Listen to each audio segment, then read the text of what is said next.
आज हम phonetic symbols पढ़ेंगे। देखो, एक टॉपिक है फोनेटिक सिंबल्स एंड ट्रांसक्रिप्शन। तो आज हम फोनेटिक सिंबल्स पढ़ेंगे, ट्रांसक्रिप्शन और नेक्स्ट वीडियो में पढ़ेंगे। फोनेटिक, इसे ध्वनि विज्ञान भी कहा जाता है। Phonetic is related to sound. Phonetic ध्वनि से संबंधित है। जब हम इंग्लिश लैंग्वेज सीखते हैं तो उस लैंग्वेज के सही उच्चारण के लिए, सही उच्चारण सीखने के लिए हमें फोनेटिक्स की हेल्प लेनी पड़ती है। मीन्स हम फोनेटिक्स सीख कर ही सही प्रोनाउंसिएशन या सही उच्चारण सीख सकते हैं। तो ये फोनेटिक क्या है? ये रिलेटेड टू साउंड, ध्वनि से संबंधित है, इसलिए इसे ध्वनि विज्ञान कहा जाता है हिंदी में। देखो, इंग्लिश में 26 लेटर होते हैं, ABCDEFG। तो A to Z 26 लेटर होते हैं अल्फ़ाबेट में। लेकिन फोनेटिक्स में जो साउंड्स होती हैं ये 44 होती हैं, 44 साउंड्स। अब देखो, ये जो 44 साउंड्स हैं इन्हें 2 पार्ट्स में डिवाइड किया गया है, vowel sounds and consonant sounds. Vowel sounds 20 होती हैं और कॉन्सोनेंट साउंड्स 24 होती हैं। ठीक है, टोटल साउंड्स होती हैं 44। इन्हें 2 पार्ट्स में डिवाइड किया गया है। वोवल साउंड्स होती हैं 20, कॉन्सोनेंट साउंड्स होती हैं 24। वोवल साउंड्स हिंदी में स्वर ध्वनियाँ, कॉन्सोनेंट साउंड्स व्यंजन ध्वनियाँ। फिर वोवल साउंड्स को 2 पार्ट्स में डिवाइड किया गया है, प्योर वोवल या मोनोप्थोंग्स, डिप्थोंग्स या वोवल ग्लाइड। प्योर वोवल को ही मोनोप्थोंग्स कहा जाता है और डिप्थोंग का ही दूसरा नाम वोवल ग्लाइड है। तो वोवल साउंड्स को 2 पार्ट्स में डिवाइड किया गया है, प्योर वोवल या मोनोप्थोंग्स, डिप्थोंग्स या वोवल ग्लाइड। प्योर वोवल्स होते हैं 12, डिप्थोंग्स होते हैं 8। तो ये हुई साउंड्स। देखो, एक होता है वोवल साउंड्स और कॉन्सोनेंट साउंड्स। तो वोवल साउंड्स होती है फ्रिक्शनलेस साउंड्स और कॉन्सोनेंट साउंड्स होती है फ्रिक्शन साउंड्स। फ्रिक्शनलेस मीन्स होता है जिनमें घर्षण ना हो। तो जब हम वोवल साउंड्स बोलते हैं तो उसमें फ्रिक्शन बिल्कुल नहीं होता, जैसे ए, आ, ई, ऊ। तो बिल्कुल फ्रिक्शनलेस है, मीन्स घर्षण नहीं होता, गतिरोध नहीं होता। लेकिन कॉन्सोनेंट साउंड्स में फ्रिक्शन होता है, घर्षण होता है, रुकावट होती है। तो उससे ये कॉन्सोनेंट साउंड्स फ्रिक्शन साउंड्स होती हैं। ठीक है, अब देखो, आज हम पहले कॉन्सोनेंट साउंड्स पढ़ेंगे। कॉन्सोनेंट साउंड्स होती हैं 24। तो हम पहले कॉन्सोनेंट साउंड्स की सिम्बल्स देखेंगे। ये देखिए, ये है कॉन्सोनेंट साउंड्स, ये होती है 24।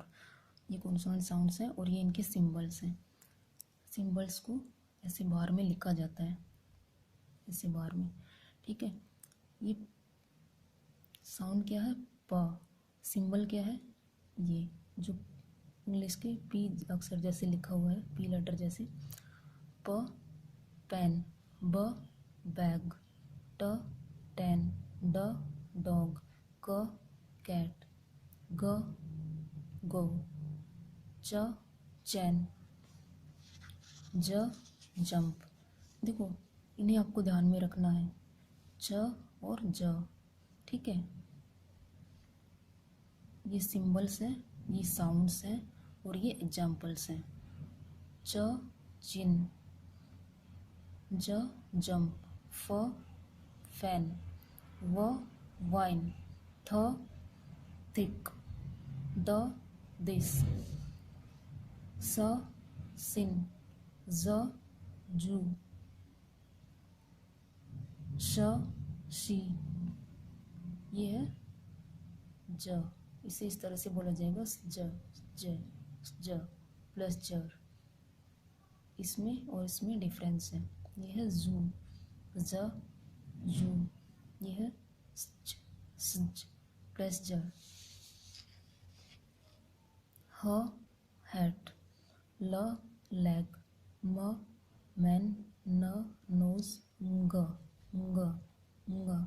रिंग, र रैट, य यस, व वुड।